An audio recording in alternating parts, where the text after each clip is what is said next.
última pesquisa Genial Quest Inscreva-se e apontou ative que as Renan notificações. Santos aparece como um nome. Eu acho que não dá nem para dizer de terceira via, porque isso é difícil de se consolidar no Brasil, mas aparece como o nome que mais cresceu em um eventual pré-candidato do partido Missão, ganhou 3 pontos em relação ao levantamento anterior e se destacou entre os candidatos fora da polarização.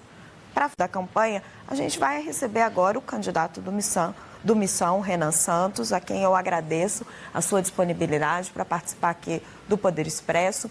Oi, pré-candidato, seja muito. O senhor aparece na última pesquisa Quest, pontuando melhor do que alguns ex-governadores, como Romeu Zema, como Aécio Neves. O senhor tem um desempenho importante no último levantamento e segundo turno, ganha pontos relevantes, enquanto os outros não estão conseguindo crescer. Tudo bom, Raquel? Tudo bom? Uma boa tarde a todos que estão nos assistindo. Obrigado pela oportunidade. Primeiro eu vou começar concordando com o ponto que foi colocado na análise inicial, que, de fato, o nome de terceira via não tem muita chance. Eu não sou da terceira via, eu vou substituir o Flávio como o único candidato de direita nessa eleição. E assim eu sou e assim me colocarei no segundo turno. A segunda coisa, eu não fico surpreso por estar à frente dos governadores, simplesmente porque eu sou um pré-candidato hoje superior a eles. Então não é natural, não apenas me comunico melhor, eu sou presidente do meu próprio partido, os demais pré-candidatos, eles infelizmente têm que se submeter a decisões erradas que vêm dos partidos deles. Então, eu acho que era um caminho natural. Na verdade, eu não estou surpreso com essa pesquisa e nem concordo com o resultado dela, porque, tranquilamente, eu tenho muito mais do que 3 pontos percentuais hoje. Ao que o senhor atribui, o senhor está tendo um desempenho melhor do que governadores que governaram estados importantes, que já teriam um recall do público? A qual tipo de estratégia, a forma com que o senhor está se apresentando, como que o senhor está se colocando, que está tendo essa... É o que eu disse, eu sou um pré-candidato superior. Quando eu digo superior eu apresento um conjunto de propostas melhores, eu realmente rodo o Brasil e vejo os problemas reais do Brasil. Eu, em vez de ficar, ora, xingando Lula ou puxando o saco do Bolsonaro, como infelizmente fazem os demais pré-candidatos, eu me posiciono sobre os erros dos demais e apresento soluções sobre tudo. Então, quando eu vou para o Nordeste, eu trago uma posição otimista sobre o futuro do Nordeste. Eu vou falar, por exemplo, sobre como industrializar a região, como transformar lá num polo de data center, como investir em energia. Quando eu vou para o Sul, eu vou falar do problema do Pacto Federativo, da ausência de investimento em estradas para o agricultor no Sul. Quando eu vou para o Rio de Janeiro, eu falo do problema das favelas, do crime organizado. E trago negativo nessa briga meio inútil que a gente vê na política brasileira. Eu trago propostas, ao fazer isso, as pessoas começam a reconhecer. Primeiro os mais jovens e depois o montante geral da população. Então, eu acho esse um processo natural. Porque, na prática, ninguém está fazendo isso. Eu fico surpreso que partidos que têm tanto dinheiro, fundo partidário, etc., não consigam fazer o básico. Eu só estou fazendo o básico, então não fico surpreso. Candidato, o senhor disse que só vai substituir Flávio Bolsonaro. E nas suas redes sociais, os seus vídeos fazem muitas críticas a ele, até mais do que ao presidente Luiz Inácio Lula da Silva. Por que o senhor acha que o senhor é um candidato melhor do que Flávio? Eu não estou envolvido em escândalo de corrupção e eu tenho proposta.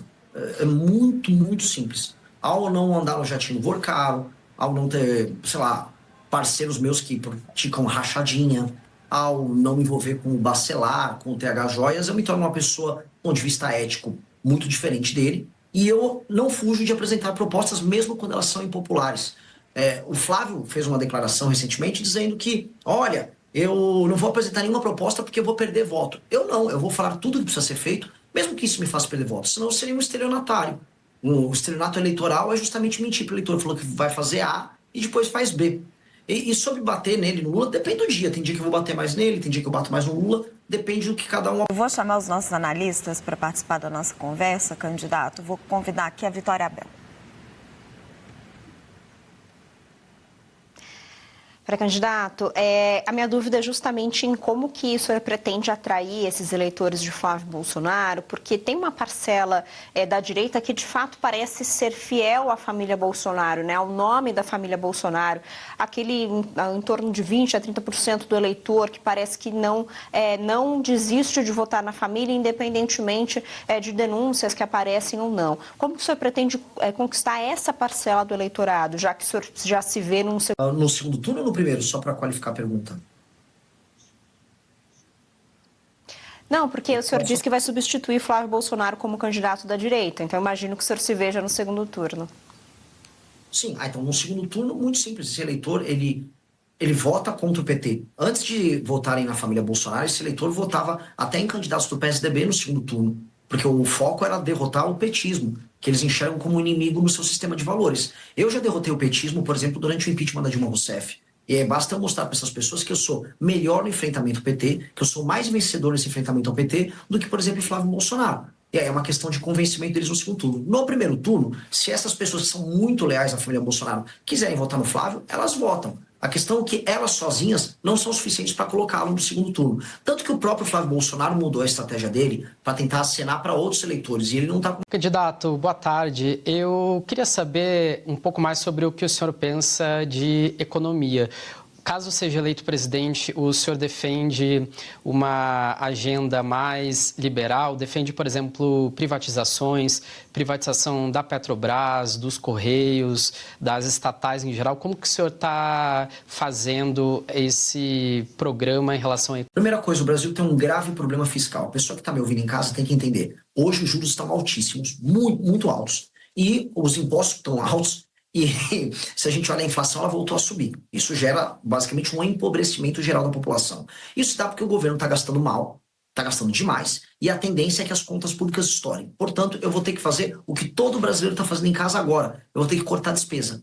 E eu vou cortar despesas, começando pelos privilégios, começando pela elite brasileira, especialmente empresários que pegam renúncia fiscal, mexendo com gente do judiciário, e depois indo para gastos estúpidos que acontecem nas áreas previdenciárias, por exemplo, privilégio na área da Previdência, e correções para fazer com que o Brasil, na parte de gastos e políticas sociais, funcione como os países sérios. Aí eu economizo, e economizando os juros cai, o Brasil pode, daqui 2 anos, começar a cortar impostos, diminuir as alíquotas de impostos, e também a inflação diminui. Isso tem um efeito muito positivo das ações. Depende da empresa pública. Correio tem que privatizar. Petrobras, hoje com o mundo em crise, com recursos naturais sendo utilizados como barganha, eu não entregaria uma empresa estatal brasileira para uma estatal chinesa, como a PetroChina, ou para a Aramco, que é a estatal da Arábia Saudita, que são as empresas hoje que estão aí no mercado olhando para a compra de estatais de petróleo de outras nações. Não farei, tenho que usar isso como uma reserva estratégica. Agora, para outras empresas públicas que não têm, vamos dizer, função de serem estatais, eu vou vender mesmo, vou privatizar.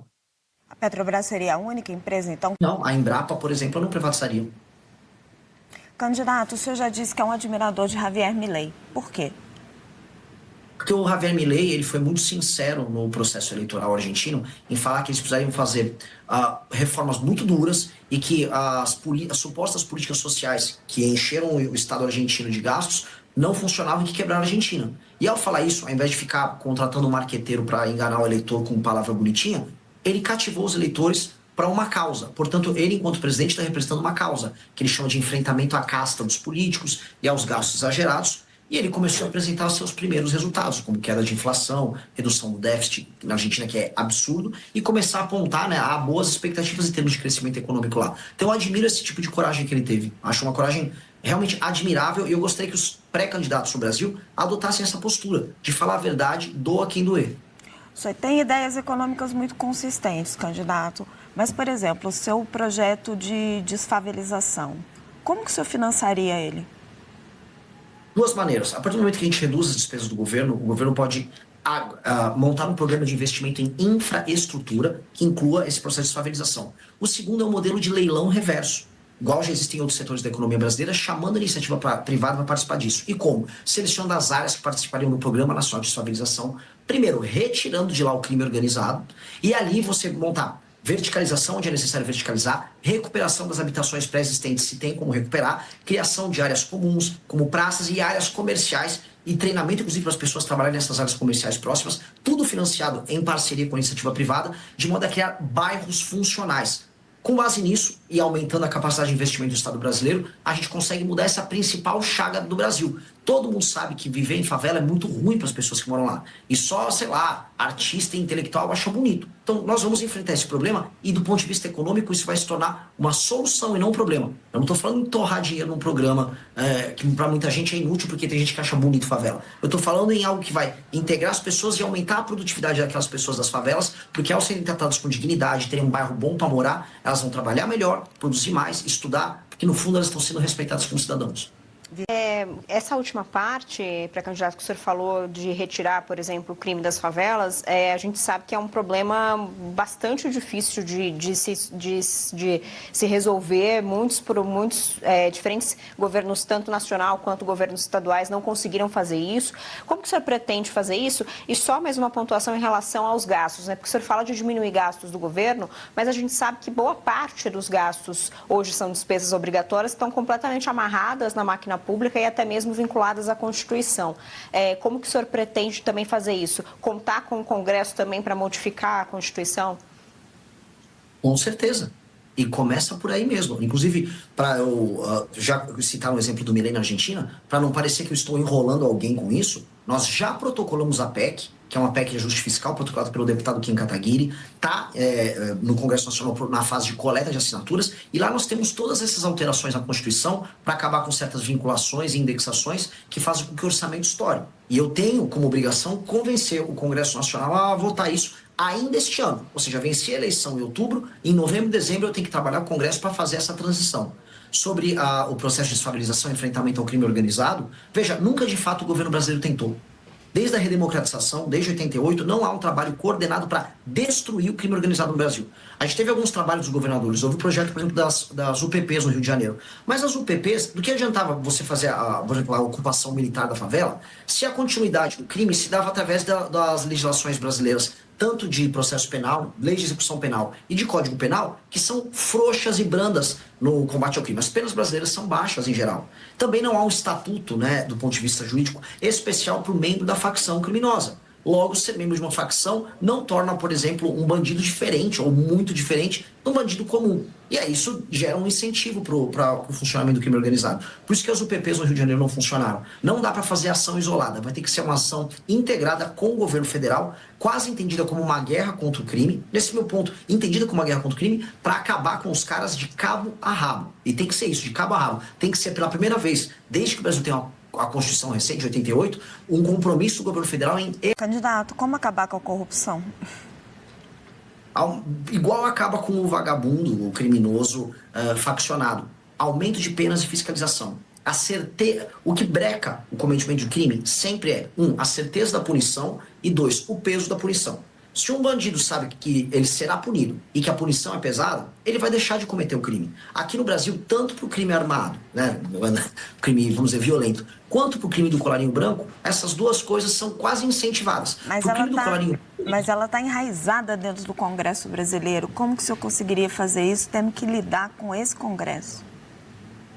Passo a passo e com apoio popular, e entendendo que nem todo o Congresso é composto de vagabundos. Por mais que hoje, e assistindo, vamos dizer, as pautas bombas que passam, a gente perca completamente a fé no Congresso Nacional. Eu entendo que, vencendo a eleição, eu estabelecerei, no processo eleitoral, o espírito do tempo no momento das eleições. Ou seja, o Congresso Nacional, em alguma medida, será... Foi assim quando o Bolsonaro, por exemplo, venceu em 18, havia um espírito do tempo ao redor dele. Isso vai ajudar a pautar algumas pautas que são prioritárias. Dentre elas, por exemplo, o retorno à prisão na segunda instância, a separação do foro privilegiado do STF. A gente sabe muito bem que esses mesmos políticos corruptos se utilizam de escritórios amigáveis a certos ministros do STF e também do STJ e também de relações próximas para nunca serem punidos. A PGR virou uma engavetadora também, né, ao longo dos últimos anos. Então, nós temos claramente um modelo de impunidade envolvendo a política brasileira. Só que isso passa a política brasileira. Isso envolve parte do empresariado, que eu vou chamar de corrupto também. Isso envolve todos os tipos de crimes de colarinho branco que quase hoje não tem punição. Há uma certeza de impunidade para eles.